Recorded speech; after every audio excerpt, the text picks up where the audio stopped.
தமிழ்நாட்டில் 8 மாவட்டங்களில் கனமழைக்கான orange alert விடுக்கப்பட்டுள்ளது. அது தொடர்பான அண்மை செய்தியை பார்த்துக் கொண்டிருக்கிறோம். கூடுதல் விவரங்களை செய்தியாளர் செலினா வழங்க கேட்கலாம். வணக்கம் செலினா, உங்களுடைய விவரங்களை பதிவு பண்ணுங்க.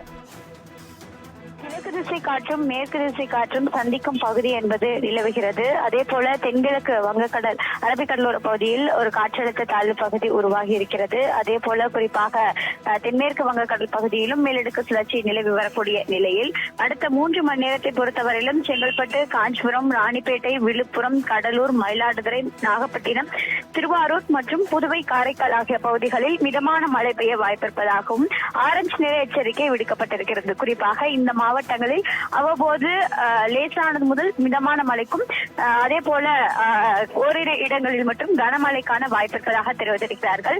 மேலும் திருவள்ளூர், சென்னை, திருவண்ணாமலை, வேலூர், திருப்பத்தூர், அதே போல தஞ்சாவூர், புதுக்கோட்டை, தர்மபுரி, கிருஷ்ணகிரி, கன்னியாகுமரி, திருநெல்வேலி, தூத்துக்குடி மற்றும் கன்னியாகுமரி ஆகிய மாவட்டங்களை பொறுத்த வரையிலும் லேசானது முதல் மிதமான மழைக்கு வாய்ப்பிருப்பதாக சென்னை வானிலை ஆய்வு மையம் தெரிவித்திருக்கிறது. குறிப்பாக சென்னையை பொறுத்தவரையிலும் கடந்த 2 நாட்களாகவே லேசானது முதல் மிதமான மழைக்கும் ஓரிரு இடங்களில் மட்டும் கனமழை என்பது பெய்து வரக்கூடிய நிலையில் இன்றும் கனமழைக்கான வாய்ப்பிருப்பதாக சென்னை வானிலை ஆய்வு மையம் தெரிவித்திருந்தது. தற்பொழுது அடுத்த 3 மணி நேரத்திற்கு சென்னை உள்ளிட்ட பல்வேறு மாவட்டங்களை பொறுத்தவரையிலும் மிதமான மழைக்கு வாய்ப்பிருப்பதாக சென்னை வானிலை ஆய்வு மையம் தெரிவித்திருக்கிறது.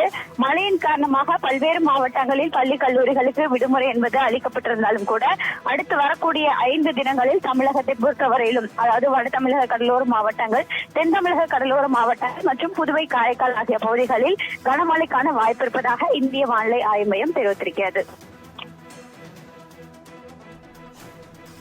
கூடுதல் விவரங்களுக்கு நன்றி செலினா.